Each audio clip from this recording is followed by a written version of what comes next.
Hello बच्चों, बहुत बहुत स्वागत है आप सभी का द्रोड़ स्कूल में। बच्चों, हम हर चैप्टर से रिलेटेड 5 मोस्ट इंपॉर्टेंट क्वेश्चन करेंगे। अब हर चैप्टर से मैं आपके लिए डेली लेकर आ जाऊंगा। तो जो भी चैप्टर, जैसे आज हम पढ़ेंगे नंबर सिस्टम यानी संख्या पद्धति से रिलेटेड 5 इंपॉर्टेंट क्वेश्चन जो हर साल परीक्षा में आपके पूछे जाते हैं। ये हमने कैसे डेटा कलेक्ट किया, पिछले साल के जो पेपर्स थे, प्रीवियस ईयर पेपर, उनको एनालाइज किया और फ्यूचर में जो क्वेश्चन आने की संभावनाएं हैं, लगातार जो क्वेश्चन पूछे जा रहे हैं, उस हिसाब से हमने क्वेश्चन तैयार किए। मतलब हर साल इन टॉपिक से क्वेश्चन आ ही रहे हैं, मतलब इस साल भी आएंगे, क्योंकि अलग से कुछ क्वेश्चन तो दिए नहीं जा सकते। हाँ, नंबर सिस्टम से बहुत सारे क्वेश्चन बनते हैं, लेकिन मैं आपको केवल 5 मोस्ट इंपॉर्टेंट क्वेश्चन पढ़ाऊंगा जो एग्जाम में आने की पूरी 100% संभावना है। ठीक है, तो हम हर चैप्टर से रिलेटेड 5 इंपॉर्टेंट क्वेश्चन करेंगे।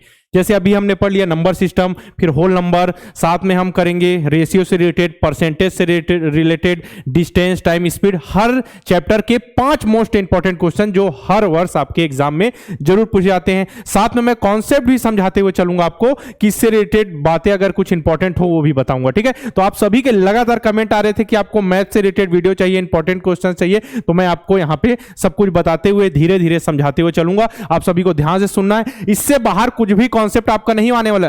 5 क्वेश्चन जो इंपॉर्टेंट उसको पढ़िए, साथ में जो कॉन्सेप्ट होगा मैं आपको समझाते चलूंगा। बाकी आप डिटेल में तो सब कुछ पढ़ चुके हैं ना, अब केवल क्या है, आपने 20 क्वेश्चन पढ़े, उसमें से छांट के जो इंपॉर्टेंट है मैं आपको वो पढ़ा रहा हूं, जो एग्जाम में आने की बहुत ज्यादा संभावना। बाकी अपनी पढ़ाई आप कंटिन्यू रखिए और यहाँ वीडियो जो आपके लिए इंपॉर्टेंट लगे उसको देखते हुए चलिए। ठीक है, डेली आपके लिए हर चैप्टर से रिलेटेड मैं 5 इंपॉर्टेंट क्वेश्चन लाऊंगा, ज्यादा नहीं ना, क्योंकि ज्यादा में क्या होगा, लास्ट समय है, तो जो मोस्ट इंपॉर्टेंट है वही चीज हम पढ़ेंगे। आप सभी को करना कुछ नहीं है, इतनी मेहनत हम आपके लिए करें, तो आपको वीडियो को लाइक करना है, अपने दोस्तों को शेयर करना है, ताकि सभी साथ में मिलकर पढ़ाई कर सकें। अब लास्ट समय आ चुका है, कितना 10 दिन लगभग बचे हुए हैं। ठीक है, तो अगर चैनल को सब्सक्राइब नहीं किया तो सब्सक्राइब कर लें और बेल आइकन पे क्लिक करना ना भूलें, ताकि आपके पास सबसे पहले जो भी इंपॉर्टेंट चीज है, जो भी पढ़ाई हो रही है, उससे रिलेटेड नोटिफिकेशन आए। स्टार्ट करें हम सभी, चलिए स्टार्ट करते हैं।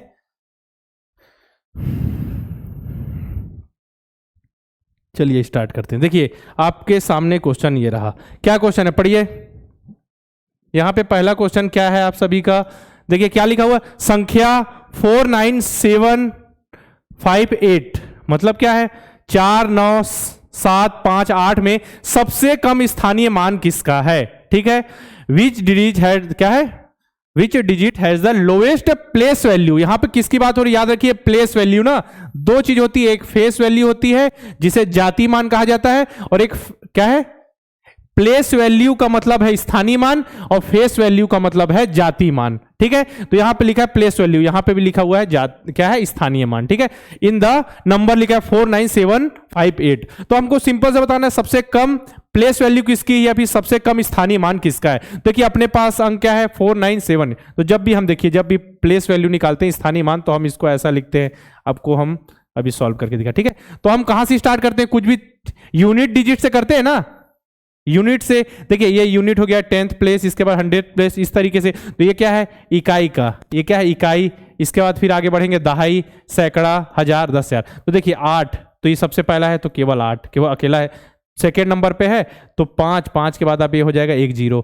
ठीक है, अब इसके बाद 7 है, 7 के बाद 1 और 2 संख्या है, तो 7 के बाद 0 ठीक है, ऐसा है, समझ रहे हैं हम। अब देखिए 9 के बाद कितनी संख्याएं, देखिए 1 2 3, तो यहाँ पे 3 0।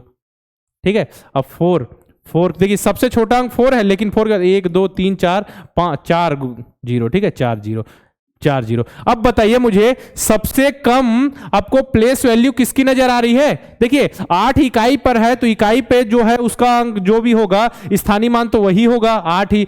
जो दहाई पे है तो 5 है, उसके बाद 1 अंक ही होगा, क्योंकि इकाई के बाद दहाई आता, तो 1 0 यहां पे जुड़ गया, फिर 2 0। देखिए जो भी अंक है उसके साथ 3 0, फिर जो भी अंक है उसके साथ 4 0। ठीक है, तो बताइए मुझे सबसे कम आपको प्लेस वैल्यू किसकी नजर आ रही है। यहां पे केवल दिख रहा है हमको 8 की प्लेस वैल्यू क्या है, सबसे कम है।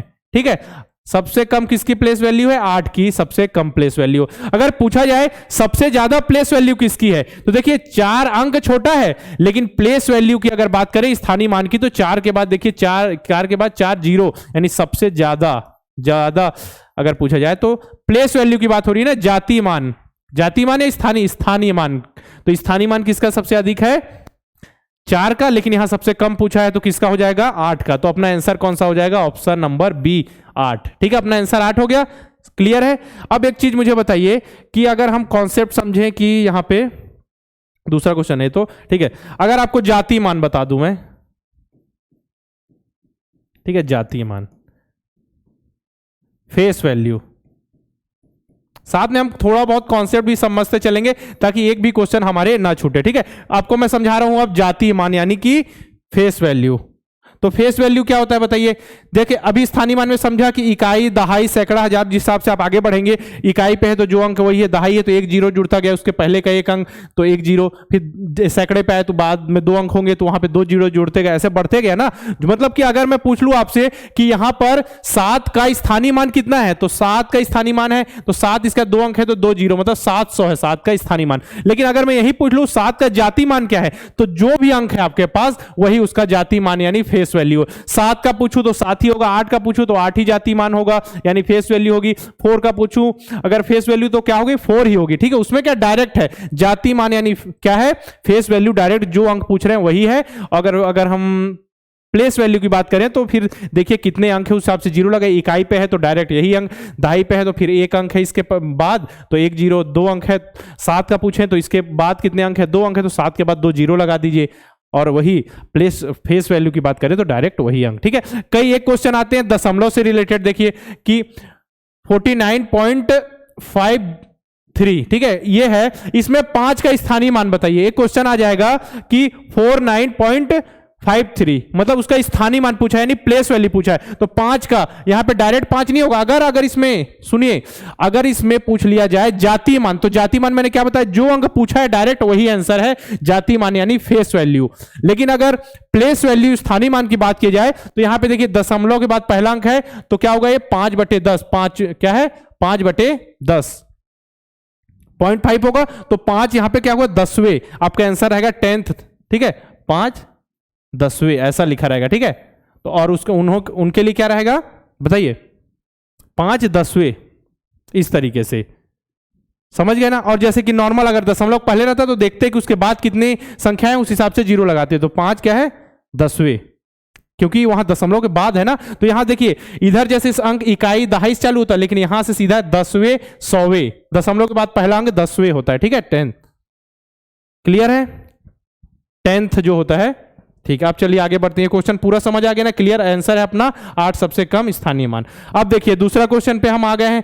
दूसरा क्वेश्चन क्या है, 2 अंकों की सबसे छोटी और 3 अंकों की सबसे छोटी संख्या का गुणनफल, the product of the smallest 2 digit and the smallest 3 digit, क्या है स्मॉलेस्ट 3 डिजिट नंबर। तो क्या बात हो रही है, दोनों क्या है छोटी संख्या, स्मॉलेस्ट डिजिट की बात हो रही है, एक 2 की है और एक 3 की। तो अब एक चीज मुझे बताइए, एक क्वेश्चन को सॉल्व करने से पहले मैं आपको समझाऊं कि देखिए 2 अंकों की सबसे छोटी संख्या,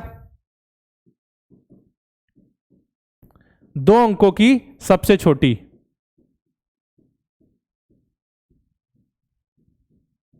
बताइए सबसे छोटी, यहां पे आप समझ जाइएगा संख्या की बात हो रही है। ठीक है, मतलब स्मॉलेस्ट डिजिट ऑफ 2 नंबर्स, बताइए 2 अंकों की, तो 2 अंकों की सबसे छोटी संख्या क्या होगी मुझे बताइए, 2 अंकों की सबसे छोटी संख्या क्या होगी 10। ठीक है, क्योंकि देखिए 9 तो एक अंक है, इसका 10 आता है जो वही तो सबसे छोटी, उसका 11 उससे बड़ा हो जाएगा, तो 2 अंकों की बात हो गई। ठीक है, अब 3 अंकों की बात करें इसी में, तो 3 अंकों की सबसे छोटी संख्या क्या हो जाएगी, इसी में आगे बढ़ाएं तो क्या हो जाएगी 100। मतलब जितने भी, अगर छोटी संख्या की बात हो तो अगर 2 अंक हो तो एक के बाद एक जीरो, अगर ठीक है टोटल 2 अंक हुए ना ये, हाँ देखिए 2 अंक। अब 3 अंकों की बात हो रही है तो 3 अंक हमको कैसे भी लाने, तो एक के बाद 2 जीरो लगा दीजिए। अब 4 अंकों की सबसे छोटी संख्या की बात हो, ये छोटी की बात हो रही है ना छोटी संख्या, तो क्या होगा एक के बाद 3 जीरो लगा दिए, टोटल 4 अंक हो गए। ठीक है, अब ये बात हो गई छोटी संख्या की। ठीक है, अगर हम इसी में बात करें बड़ी संख्या कैसे निकालते हैं, जैसे कि अब 2 अंकों की बड़ी संख्या, 2 अंकों की बड़ी संख्या, 2 अंकों की सबसे बड़ी संख्या। ठीक है, तो क्या होगा, 2 अंकों की बात है तो 2 बार 9 लिख दीजिए, क्योंकि इसके बाद फिर 99 100 आ जाता है तो 100 में 3 अंक हो जाते हैं। ठीक है, इसी में देखिए छोटी संख्या की बात हो रही है तो क्या 2 अंकों की है तो एक, इसके बाद एक जीरो लगा के। ठीक है, 3 अंकों की है तो एक, फिर 2 जीरो लगाई, टोटल 3 अंक हो गए। उसी प्रकार देखिए 3 अंकों की बात होगी तो यहां पे हो जाएगा 3 बार 9, 3 अंकों की सबसे बड़ी संख्या। ठीक है, अब 4 अंकों की बात होगी तो क्या हो जाएगा 4 बार 9, तो ऐसे ही समझते हुए चलिए। ठीक है, देखिए यही है, ऐसे ही समझता है। इसके बाद ये नॉर्मल है। अब देखिए उसी में 5 6 7 8 9, अगर मैं आपसे पूछ लूं कि चलिए मुझे बताइए कि 6 7 अंकों की सबसे छोटी संख्या, की सबसे छोटी संख्या, ठीक है, सबसे छोटी संख्या। अब मुझे बताइए क्या होगा, 7 अंक है तो क्या कीजिए, 1 लिखिए और 6 जीरो लगा दीजिए, ठीक है, समझ आ गया ना, 1 लिख लीजिए और 6 जीरो लगे, टोटल 7 अंक हो गए। अब मैं पूछ लूं 7 अंकों की सबसे बड़ी संख्या, 7 अंकों की क्या है, बड़ी संख्या, तो क्या हो गया, 7 बार 9 लिख दीजिए, बस आपको समझना है, सिंपल चीजें हैं, ठीक है। देखिए 7 अंक क्या हो गया, 7 बार मैंने 9 लिख दिया, ठीक है ना, तो बस ऐसे ही सॉल्व करना है। तो अब देखिए पिछला क्वेश्चन आते हैं, पिछला क्वेश्चन हम सॉल्व करेंगे, ठीक है। अब देखिए 2 अंकों की सबसे छोटी संख्या क्या है, हमको पता है 2 अंकों की सबसे छोटी संख्या 10 है, ठीक है। अब बताइए मुझे कि 3 अंकों की सबसे छोटी संख्या क्या है, 3 अंकों की छोटी संख्या 100 है, 1 के बाद 2 जीरो, क्योंकि छोटी संख्या की बात हो रही ना। The product of the smallest क्या है, smallest 2 digit and the smallest 3 digit number. तो देखिए अब क्या होगा, अब इसको इंटू कर दीजिए, तो देखिए 100 है, 1 जीरो बढ़ा दीजिए, 1000 क्या है, 1000 1000, तो क्या हो गया अपना आंसर कौन सा है, ऑप्शन डी 1000, ठीक है। तो ऐसे ही प्रश्न आपसे पूछ जाएंगे, हो सकता है इसको 2 अंकों की सबसे छोटी संख्या लिखा हो, तो आपके प्रश्न में आपसे पूछ लिया जाए 3 अंकों की सबसे बड़ी संख्या और 2 अंकों की छोटी संख्या में अंतर बताइए, हो सकता है यहाँ गुणनफल पूछा है, हो सकता है आपसे भागफल पूछ लिया जाए, या फिर आपको योग पूछ लिया जाए, कुछ भी पूछा जा सकता है। यहाँ पे गुणनफल पूछा इसलिए मैंने गुणा किया, ठीक है। मान चलिए इसको गुणनफल की जगह योग पूछा जाता तो मैं लिखता 2 अंकों की सबसे छोटी संख्या 10 और 3 अंकों की सबसे छोटी संख्या 100, अब इनका योग बताइए बोलता तो हम जोड़ लेते 110 आ जाता, लेकिन हमको पूछा क्या है, पूछा है हमको गुणनफल यानी कि प्रोडक्ट पूछा है, तो हमको इसमें हम मल्टीप्लिकेशन करना है, ठीक है। समझ आ गया आप सभी को, चलिए आगे बढ़ते हैं। अब देखिए ऐसे ही क्वेश्चन मैं लगातार लेके आऊंगा जो मोस्ट इंपॉर्टेंट क्वेश्चन है, जैसे आपके एग्जाम में पूछे जाते हैं, ठीक है। ये कॉन्सेप्ट समझ में आ गया, कॉन्सेप्ट भी समझाते हुए चल रहा हूं मैं। अब देखिए अगला है 3 अंकों की सबसे बड़ी संख्या, देखिए 3 अंकों की सबसे बड़ी संख्या जिसमें दहाई का अंक 5 हो और 2 अंकों की सबसे बड़ी अभाज्य संख्या का अंतर ज्ञात कीजिए। फाइंड द, क्या बोला जा रहा है, देखिए यहां पे ध्यान दीजिएगा, find the difference between the largest 3 digit number, उस क्या है, उस 10th digit is the 5 and the largest 2 digit prime number की बात हो रही है, और साथ में सबसे बड़ी संख्या, ठीक है। तो वही बोला गया है कि 3 अंकों की सबसे बड़ी संख्या जिसमें दहाई का अंक 5 हो, इकाई दहाई हमको पता है ना, यूनिट प्लेस टेंस प्लेस हमको पता है ना, 100 प्लेस। अब देखिए आपको मैं समझाता हूं, देखिए सबसे बड़ी संख्या बोला है तो सबसे बड़ी संख्या मैंने बता दिया, जो भी रहे, 2 अंकों की बोला जाए तो 2 बार 9 लिख लिए, 3 अंक की बोला जाए तो 3 बार 9 लिख दीजिए, ठीक है। अब 4 अंकों की बोला जाए तो आप कितने बार लिख देंगे, 4 बार 9 लिख देंगे। अब इसमें एक कॉन्सेप्ट आया प्राइम नंबर, क्या कॉन्सेप्ट है, प्राइम यानी कि अभाज्य संख्या, ठीक है। अभाज्य संख्या का कॉन्सेप्ट आया है। अभाज्य संख्या होती क्या है मुझे बताइए, अभाज्य संख्या या प्राइम नंबर वो नंबर होते हैं जो केवल खुद से और 1 से डिवाइड होते हैं, ठीक है। किससे, खुद से और 1 से डिवाइड होते हैं, उसे हम क्या बोलते हैं, प्राइम नंबर बोलते हैं, ठीक है, 1 और खुद से। तो अगर पूछा जाए सबसे छोटी प्राइम नंबर, सबसे छोटी अभाज्य संख्या, बताइए सबसे छोटी अभाज्य संख्या कौन सी है, स्मॉलेस्ट प्राइम नंबर, सबसे छोटी या फिर स्मॉलेस्ट प्राइम नंबर कौन सी बताइए, 2 है ना, क्योंकि देखिए 2 खुद से डिवाइड है, 2 से मतलब 2 खुद से मतलब 2 से और केवल 1 से। सबसे छोटी अभाज्य संख्या किसको बोला जाता है, 2 को। अब बच के 3 को बात करें तो 3 केवल किससे डिवाइड है, 1 और 3, तो 3 भी अभाज्य संख्या। 4 की बात करें तो 4 देखिए 1 से तो डिवाइड होना ही चाहिए अभाज्य के लिए, और 4 से खुद, लेकिन ये तो 2 से भी अलग से 2 से डिवाइड है ना। अभाज्य संख्या के लिए कंडीशन क्या है, खुद से और 1 से डिवाइड हो, लेकिन ये देखिए 4 किसी और से भी डिवाइड हो रहा है, 4 से हो रहा है, 1 से हो रहा है, साथ में किसी और से हो रहा है। तो ये क्या है, प्राइम नंबर, अभाज्य संख्या नहीं है, ये क्या है, कंपोजिट नंबर यानी भाज्य संख्या है। भाज्य संख्या किसे कहते हैं, जो 1 और खुद के अतिरिक्त अन्य संख्याओं से डिवाइड हो, से भाज्य संख्या कहते हैं। और अभाज्य संख्या यानी प्राइम नंबर किसे कहते हैं, जो केवल और केवल 1 और खुद से डिवाइड हो, ठीक है। तो देखिए सबसे छोटी पूछा जाए तो 2। अब इसमें पूछा क्या है आपसे क्वेश्चन में कि 2 अंकों की सबसे बड़ी अभाज्य संख्या, 2 अंकों की सबसे, अब बताइए मुझे 2 अंकों की सबसे बड़ी संख्या क्या है, 2 अंकों की सबसे बड़ी संख्या क्या है, 2 अंकों की सबसे बड़ी संख्या 99 है। अब देखिए 2 अंक, अब इससे आगे जाएंगे तो क्या हो जाएगा 100, लेकिन इससे एक पीछे जाइए 98, ठीक है। 99 किसी से डिवाइड है क्या, 99 देखिए 99 से डिवाइड है, 1 से भी है, साथ में देखिए 3 से भी डिवाइड हो जाएगी, 9 से भी डिवाइड हो जाएगी, 11 से, तो अभाज्य संख्या तो नहीं होगी ये। अब 98 देखें, 98 1 से भी डिवाइड है, 98 साथ में 2 से भी डिवाइड हो जाएगी, ये भी नहीं है। अब 97 में चले ना, 97 एक पीछे करते जाइए, 97 की बात अगर करें हम 97 1 से डिवाइड है, 97 से डिवाइड है, बाकी किसी भी संख्या से डिवाइड नहीं है। तो 2 अंकों की सबसे बड़ी अभाज्य संख्या क्या होगी? 97। अब मुझे बताइए, या किसी भी संख्या से डिवाइड है क्या? 1 2 1 से तो होना ही चाहिए अभाज्य के लिए, और 97 खुद से मतलब 97/97 तो होगा ही, ठीक है। और साथ में 1 से भी डिवाइड, बाकी किसी संख्या से है क्या? 2 3 4 5 6 7 8 9 10 11 12 13 14 किसी से नहीं ना, तो ये क्या हो गई? 2 अंकों की सबसे बड़ी अभाज्य संख्या हो गई 97, ठीक है। तो अपने पास आ गया यहाँ पे कितना आ गया? 97। और पूछा 3 अंकों की सबसे बड़ी संख्या, 3 अंकों की सबसे बड़ी संख्या क्या है? 999। और 2 अंकों की सबसे बड़ी अभाज्य संख्या क्या है? 97। लेकिन रुकिए यहां पे क्या लिखा हुआ है? देखिए क्या लिखा है? 10th डिजिट इज 5, ठीक है, मतलब दहाई अंक क्या है? 5 है। तो देखिए 3 अंकों की सबसे बड़ी संख्या क्या बोला है, ठीक है, 3 अंकों की सबसे बड़ी संख्या, लेकिन इकाई दहाई यानी 10th प्लेस की वैल्यू कितनी है? क्या है? 5 है। तो देखिए 5 यहां तो जबकि 9 है, इकाई के बाद दाही, ठीक है। तो देखिए हम क्या करेंगे? 9 और जो दाही का अंक है उसको 5 बना देंगे और ये 9 रहेगी, ठीक है। तो ये हो गया सबसे 3 अंकों की सबसे बड़ी संख्या भी हो गई और साथ में दहाई का अंक 5 भी आ गया। अगर नॉर्मल पूछा जाए तो 3 बार 9, लेकिन इसमें कंडीशन है कि दहाई का अंक कितना हो? दहाई का अंक 5 हो। अगर उसमें बोल दिया जाता कि दहाई का नहीं सैकड़े का अंक 2 हो तो यहां पे 2 लिख देते, सिंपल सा हो, बाकी सेम रहने देते। तो यहां पे केवल हमने एक चेंज किया, बीच का 5। अब ठीक है, अब दोनों का अंतर ज्ञात करना है, तो 959 माइनस आप कर दीजिए 97। अब इसको घटा दीजिए, कितना आ जाएगा? 9 में से 7 गया 2, ठीक है। 5 में से 9 गया तो जाएगा नहीं, तो यहां से 10 उधारी लेंगे, तो 10 और 5 15, 15 में से 9 गया 6, हासिल आई 1, तो कितना आ गया? 862, ठीक है, 862, 862 है क्या अपने ऑप्शन में? जी हाँ, अपना आंसर हो गया 862। देखिए सिंपल कॉन्सेप्ट है, बहुत ही अच्छे ढंग से मैं सिंपल वे में आपको समझाने का प्रयास कर रहा हूं। बहुत ही हर चैप्टर से रिलेटेड ऐसे क्वेश्चन लेके आऊंगा, क्योंकि आपको ज्यादा मेहनत नहीं करनी, केवल आपको कॉन्सेप्ट समझना है, जो इंपॉर्टेंट क्वेश्चन है उसको जरूर करके जाना है। लास्ट समय में आप ज्यादा प्रेशर नहीं कीजिएगा, नए चीजें पढ़ रहे हैं, बहुत ज्यादा नहीं, नॉर्मल जो चीजें उसी में बेसिक पे रही है, वही सभी आपका सिलेक्शन करवाएगा, ठीक है। अब देखिए आगे, 835 की पूर्ववर्ती विषम संख्या क्या है? पूर्ववर्ती विषम संख्या, what is the preceding odd number of 835? Preceding पूर्ववर्ती, प्रीसीडिंग मतलब पहले और सक्सीडिंग मतलब बाद, ठीक है। अब देखिए एक कॉन्सेप्ट है आपके पास पूर्ववर्ती, पूर्व मतलब देखिए पूर्ववर्ती, पूर्ववर्ती मतलब पहले की संख्या बताना है, ठीक है, पहले की संख्या, ठीक है, पहले की संख्या। अब देखिए अगर पूर्ववर्ती परवर्ती कहा जाए, देखिए सुनिए, परवर्ती कहा जाए तो बाद की संख्या बताना है, आने मतलब अगली संख्या, ठीक है। उत्तरवर्ती कहा जाए तो भी आपको बाद की संख्या बताना है, कंफ्यूज नहीं होना शब्दों से, बाद की संख्या, ठीक है। अनुवर्ती बोला जाए तो भी आपको बाद की संख्या बताना है,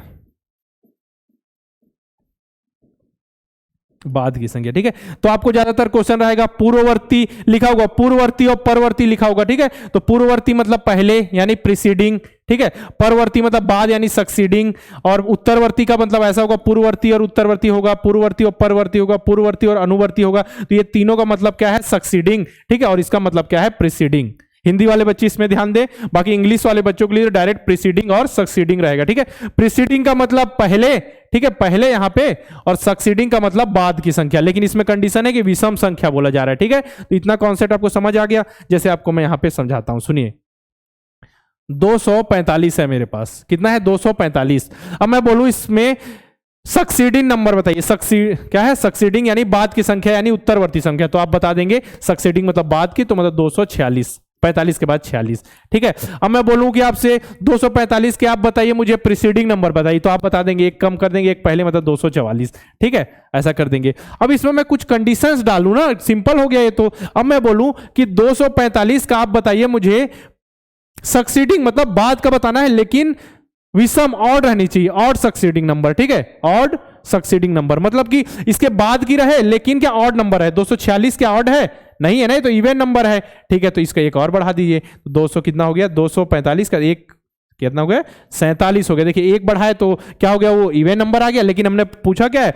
ऑड सक्सीडिंग नंबर, तो ऐसा बढ़ गया। उसी प्रकार मैं पूछ दूं ऑड प्रीसीडिंग नंबर, तो 244 नहीं 243 हो जाएगा, ठीक है। हमको पता है विषम संख्या क्या होती है, और सम संख्या जो 2 से डिवाइड हो जाए, ठीक है ना, जिसको आप 2 से भाग दे सके और जिसमें 2 का भाग नहीं जाए, वो क्या है बताइए? क्या है? विषम संख्या, ठीक है, तो ये समझ आ गए। अब यहां पूछा है कि 835 की पूर्ववर्ती विषम संख्या, पूर्ववर्ती मतलब प्रीसीडिंग यानी पहले, तो पहले क्या हो गया 834, लेकिन कंडीशन क्या है पूर्ववर्ती विषम यानी ऑड नंबर पूछा है। ठीक है, तो एक और पहले कर दीजिए, क्योंकि ये तो देखिए 4 है तो 2 से डिवाइड हो जाएगा, तो क्या होगा 833। ठीक है, 833 अपने ऑप्शन में है क्या? जी हाँ 833। देखिए आपको कंफ्यूज करने के लिए क्या किया है, यहां पे हम प्रीसीडिंग मतलब पहले होता, आपको सक्सीडिंग भी दिया हुआ है कि एक 36 आएगा फिर एक जोड़ेंगे तो 37। ठीक है, तो आपको याद रखना है परवर्ती, पूर्ववर्ती क्या होता है, उत्तरवर्ती क्या होता है, अनुवर्ती क्या होता है। इंग्लिश वाले बच्चों के लिए डायरेक्ट है प्रीसीडिंग मतलब पहले और सक्सीडिंग मतलब बाद। ठीक है, चलिए आगे बढ़ते हैं।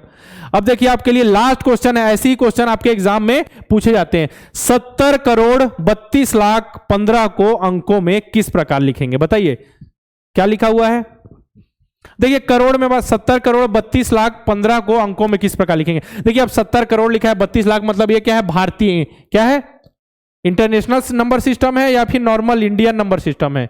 भारतीय पद्धति, संख्या पद्धति, भारतीय संख्या पद्धति ने, क्योंकि इसमें करोड़ का यूज हुआ है, 32 लाख का यूज हुआ है, जबकि इंटरनेशनल में क्या होता है मिलियन में बात होती है ना, कि 100,000 इसका 1 मिलियन 10 मिलियन 100 मिलियन होता है ना, इसके बाद फिर बिलियन ऐसा होता है। तो देखिए हमको क्या इसमें बात हुई है, तो 70 करोड़। तो अब देखिए हम इसको लिखते हुए चलते हैं। ठीक है, तो जब एक चीज मुझे बताइए कि जब हम भारतीय संख्या पद्धति में लिखते हैं तो पहले क्या है 3 के बाद एक ऐसा लगता है। ठीक है, फिर इसके बाद 2 के बाद एक ऐसा लगाते हैं, फिर 2 के बाद ही ऐसा लगते हुए चला जाता है, ऐसा होता है ना। चलिए हम करते हैं, हमको क्या करना है 70 करोड़ 32 लाख। ठीक है, देखिए इसमें देखिए अब ऐसा करते हैं इकाई, दहाई, सैकड़ा, हजार, 10,000, लाख। ठीक है, 10 लाख, करोड़, 10 करोड़। ठीक है, तो ये 70 करोड़, यहां पे हम लिख दें 70 करोड़। ठीक है, 70 करोड़ 32 लाख। ठीक है, 32 लाख, 70 करोड़ 32 लाख 15।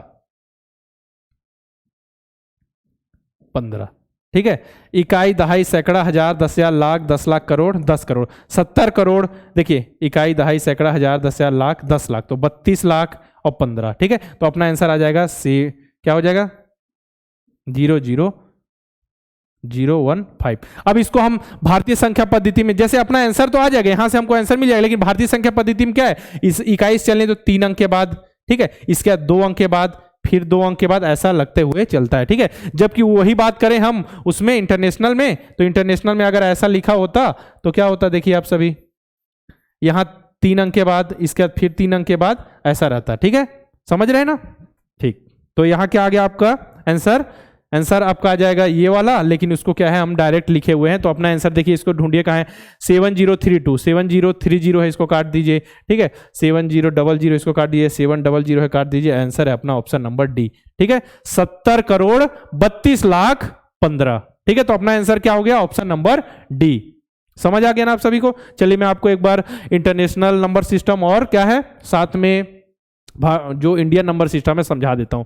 ठीक है, जैसे इकाई से बात करें, यहां पे हम बात करेंगे इकाई से, तो 1 हो गया। दहाई की बात करें, इंडियन नंबर सिस्टम बोल रहा हूं ना मैं, अभी इंडियन समझा रहा हूं आपको, समझिएगा क्या है इंडियन नंबर सिस्टम। दिख नहीं रहा होगा, मैं अच्छे से लिख देता हूं। ठीक है, चलिए यहां इकाई है 1, दहाई है समझिएगा दूसरा, 10,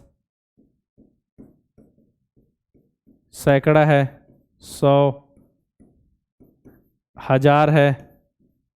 ठीक है, तो देखिए यहां हुआ, अब इसके बाद क्या होगा बताइए। अब यहां पे देखिए 1000 है, तो यहां पे एक लगता जाएगा, 3 अंक आ गए ना, 1000, 10,000, 10,000 है। देखिए इसका देखिए ऐसा है, एक अल्प विराम लगता गया, कॉमा, 10,000। अब इसके बाद क्या 1 लाख, 1 लाख है, तो देखिए अब 2 अंक हो गए। अब दो पहले वाले में बस 3 अंक के बाद लगेगा पीछे से। ठीक है, इधर से लगाते हैं इकाई दहाई से, इसका फिर 2 अंक के बाद, तो 10 लाख कैसा हो जाएगा आपको बताइए, 1 लाख है ना, इसका यहाँ। ठीक है, 1 लाख। अब 10 लाख बात करें,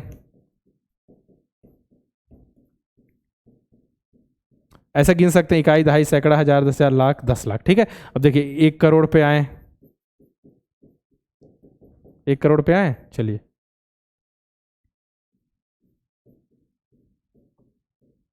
इकाई, दहाई, सैकड़ा, हजार, 10,000, लाख, 10 लाख, करोड़। ठीक है, ऐसे आ गए, इसी तरीके से चलना है। अब देखिए हम बात करें इंटरनेशनल की,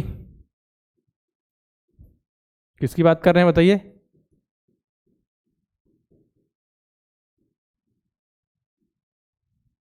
ठीक है, इंटरनेशनल नंबर सिस्टम की बात कर रहे हैं हम। तो इसमें हम क्या बात बताइए, अब इसमें क्या किया जाता है? देखिए इसमें क्या होगा, इकाई की बात करें तो 1 सेम रहेगा, दहाई की बात करें 10 सेम रहेगा, ठीक है, सैकड़े की बात करें 100 सेम रहेगा, हजार तक भी सेम ही रहता है, ठीक है, हजार तक भी सेम ही रहता है, यहाँ पे ऐसा लग जाता है। 10,000 तक भी क्या रहता है, यहाँ पे सेम ही रहता है। लेकिन अब क्या 1 लाख जब आता है, जब 1 लाख आता है तो यहाँ पे क्या होता है, देखिए 1 लाख आता है तो दो इधर देखिए 3 अंक के बाद हमने कॉमा लगाया, फिर इसके बाद भारतीय नंबर सिस्टम में हम 2 अंक के बाद 2 अंक के बाद कॉमा लगाते हैं ऐसे, ठीक है। लेकिन यहाँ पे क्या होगा, देखिए 3 अंक ही फॉलो होगा, ठीक है, देखिए ऐसा होगा। फिर यहाँ देखिए इसमें भी क्या है, 3 अंक, मतलब इसको जो 1 लाख होता है ना, 1 लाख को यहाँ 1 लाख नहीं कहा जाता, क्या जाता है, 100,000 कहा जाता है, ठीक है, 100,000, ठीक है, 100,000। अब देखिए अब इसके बाद जो 10 लाख होता है तो 10 लाख यहाँ क्या होता है, 1 मिलियन होता है, क्या होता है, 1 मिलियन। 1 मिलियन, 1 मिलियन कैसे लिखेंगे, 1 और यहाँ पे 3 जीरो, एक एक बड़ा, ठीक है, यहाँ पे 3 जीरो, ठीक है। देखिए यहाँ 3 अंक के बाद 3 अंक के बाद कॉमा, यहाँ पे भी 3 अंक के बाद, ठीक है। और यहाँ पे देखिए पहले 3 फिर 2 हो जाएंगे सब, देखिए 3 फिर 2, ठीक है। इसका फिर 10 मिलियन हो जाएगा आपके पास, तो यहाँ पे 10 लिखिए और 3 ऐसा लगाइए, ठीक है। अब देखिए 10 मिलियन हो गया, उसके बाद हम 100 मिलियन कर लें। 100 मिलियन जब करेंगे, मिलियन हो रहे हैं ना सब कुछ, यहाँ मिलियन में बात हो रही है, ठीक है। तो ये क्या हो जाएगा, ठीक है। अब 1000 मिलियन की जब बात आएगी, 1000 मिलियन की, तो क्या 1000 मिलियन इक्वल टू हो जाता है 1 बिलियन। 1000 मिलियन इक्वल टू क्या हो जाता है, 1 बिलियन, ठीक है। तो देखिए अगर बात करें 1 मिलियन इक्वल टू कितना होता है, 10 lakh. 1 million equal to 10 lakh, 10 million equal to कितना होता है, 1 crore. 10 million equal to 1 crore और 100 मिलियन इक्वल टू 10 करोड़, ठीक है। तो 100 करोड़ इक्वल टू क्या हो जाएगा, 1 billion. 100 crore equal to 1 billion, या फिर इसको आप बोल दीजिए 1000 मिलियन, ठीक है। तो इस तरीके से चीजें चलती हैं। जैसे 1000 10,000 तक दोनों सेम रहते हैं, इसका 1 लाख हो जाता है, वो 100,000 हो जाता है, उसका मिलियन बन जाता है, ये 10 लाख। और यहाँ पे पहले अगर इकाई से चलें तो यहाँ 3 अंक के बाद दशमलव, क्या है, दशमलव नहीं, कॉमा लगेगा इधर। इसके बाद 3 के बाद, पहले 3 के बाद, फिर 2 के बाद, फिर हमेशा 2 2 2 कंटिन्यू, इधर 3 के बाद ही लगता रहेगा, ठीक है, 3 3 के बाद। तो ये इंटरनेशनल हो गया और ये हमने पढ़ लिया इंडियन नंबर सिस्टम, समझ गए। देखिए इतने हम कॉन्सेप्ट भी समझा दिए और 5 इंपॉर्टेंट क्वेश्चन भी मैंने आपको बता दिए हैं यहाँ पे। अब चलिए 30 मॉक टेस्ट आपके लिए बहुत ज्यादा इंपॉर्टेंट, आप सभी को पता है 30 मॉक टेस्ट की सीरीज आपके जो भी एग्जाम है उसके लिए बहुत ज्यादा इंपॉर्टेंट होने वाली है। इसमें आप देख सकते हैं जितने चाहे अटेम्प्ट तो दे ही सकते हैं, साथ में आपको 2 घंटे का ही समय मिलेगा। हम आपको रेडी कर रहे हैं एग्जाम के लिए। तो 30 मॉक टेस्ट में आपको देखिए कितने 2400 क्वेश्चन मिल जाएंगे, क्योंकि एक मॉक टेस्ट में आपके 80 क्वेश्चन होते हैं। सभी क्वेश्चन बहुत अच्छे ढंग से आपको सॉल्यूशन मिल जाएंगे। और साथ में आप जो एग्जाम दे रहे हैं ना, उससे पहले समझिए आप 30 एग्जाम देके जा रहे हैं, एग्जाम का प्रेशर फील नहीं करेंगे, अपने आप को एनालाइज कर सकते हैं। साथ में आपकी रैंकिंग होगी, जितने बच्चों ने एग्जाम दिया, आप कॉन्फिडेंस बिल्डअप करेंगे कि हमारी रैंकिंग क्या है, हम किसमें बहुत ज्यादा स्ट्रांग है, किसमें वीक है, उसमें ज्यादा मेहनत करने की जरूरत है। तो आप एनालाइज कर सकते हैं 30 मॉक टेस्ट के जरिए। साथ में 50 मॉडल पेपर, 50 मॉडल पेपर की सीरीज आपके लिए बहुत ज्यादा इंपॉर्टेंट होने वाली है। इसमें पीडीएफ डाउनलोड कीजिए, क्वेश्चन सॉल्व कीजिए, जो आंसर की से मिला आंसर की भी यहाँ रहेगी। जो भी गलत हो रहा है, मान के चलिए आपका जो भी गलत हो रहा है उसका वीडियो सॉल्यूशन देखिए, क्योंकि पूरे 50 मॉडल पेपर का आपका video solution mock test Hindi medium वाले बच्चों और इंग्लिश मीडियम वाले बच्चे दोनों के लिए द्रोड़ स्कूल के ऐप में आपको मिल जाएगा। बच्चों की परफॉर्मेंस बहुत अच्छी रही है, 50 मॉडल पेपर की बात करें या 30 मॉक टेस्ट। आप सभी कमेंट बॉक्स में बताइए कि आपके मॉक टेस्ट में कितने नंबर आ रहे हैं, क्या आप 2 घंटे में पेपर सॉल्व कर पा रहे हैं या फिर आपको धीरे ज्यादा समय लग रहा है, ठीक है। कमेंट बॉक्स में मुझे लिखकर बताइए। अभी अगर आपके कॉन्सेप्ट क्लियर नहीं है, कॉन्सेप्ट से रिलेटेड जानकारी चाहिए तो अर्जुन बैच आपके लिए। बाकी प्रैक्टिस करनी है तो 50 मॉडल पेपर और 30 मॉक टेस्ट आपके लिए बहुत इंपॉर्टेंट होंगे। अर्जुन बैच जिसमें पूरे रिकॉर्डेड वीडियो हैं, जो भी आपके लिए जितनी भी चीजें हैं, जितना भी नवोदय का सिलेबस है, सब कुछ यहाँ आपको मिल जाएगा। आपको कोई चैप्टर समझ नहीं आ रहा है, उससे रिलेटेड कॉन्सेप्ट क्लियर करना है, टेस्ट देना है, एक्सरसाइज क्वेश्चन करना है, तो अर्जुन बैच आप सभी के लिए है। जो नेक्स्ट ईयर के लिए 2024 के लिए नवोदय विद्यालय की तैयारी कर रहे हैं, उनके लिए हमारा नवोदय अल्फा बैच है। नवोदय अल्फा बैच में जो बच्चे अभी क्लास 3rd में 4th में नेक्स्ट ईयर के लिए तैयारी करें, उनके लिए बहुत इंपॉर्टेंट है। वहां बच्चों को बेसिक से 0 से पढ़ाया जाएगा, ठीक है, जोड़ना घटाना गुणा भाग, उसके बाद फिर नंबर सिस्टम है। इस तरीके से बहुत अच्छे ढंग से बच्चों की तैयारी कराई जाएगी। कुछ क्या होते हैं, पेरेंट्स एक्टिव होते हैं जो अपने बच्चे को क्लास 3rd से ही ज्वाइन कराते हैं ताकि बेसिक कॉन्सेप्ट क्लियर हो जाए। कुछ क्या होता है, कुछ बच्चे क्लास 5th से ज्वाइन करते हैं, उनका सिलेक्शन हो जाता है। कुछ बच्चों को समय लगता है, तो आप स्टार्टिंग से मतलब देखिए बच्चे पढ़ने में कैसा है। हम आपको 0 से बेसिक से पढ़ाते हुए चलेंगे। पिछले 4 से 5 साल से हम लगातार ऑनलाइन बच्चों को प्रिपेयर कर रहे हैं। ठीक है। तो यहाँ आप नेक्स्ट ईयर की तैयारी कर रहे हैं तो आप ज्वाइन करा सकते हैं और अपनी तैयारी स्टार्ट करते हैं। उसी प्रकार सैनिक अल्फा बैच जो आपका एग्जाम जनवरी 2024 में होने वाला है क्लास 6 सैनिक स्कूल का, तो अगर तैयारी करना चाहते हैं सैनिक अल्फा बैच में ज्वाइन कर सकते हैं। बहुत ही अच्छे ढंग से बच्चों की पढ़ाई होती है। इस बार के बच्चों का रिस्पॉन्स भी बहुत ज्यादा अच्छा रहा है। ठीक है, अभी बच्चों की काउंसलिंग ही चल रही है। तो 10 मॉक टेस्ट की सीरीज भी द्रोड़ स्कूल के ऐप में आपको मिल जाएगी। 10 मॉक टेस्ट, सैनिक स्कूल के लिए भी 10 मॉक टेस्ट और नवोदय के लिए भी 10 मॉक टेस्ट। वहां 30 मॉक टेस्ट भी हो सकता है, कुछ बच्चे 30 मॉक टेस्ट नहीं दे पाए, ज्यादा लग रहा हो तो 10 मॉक टेस्ट की सीरीज भी ज्वाइन कर सकते हैं। सब कुछ आपको द्रोड़ स्कूल के ऐप के अंदर मिलेगा।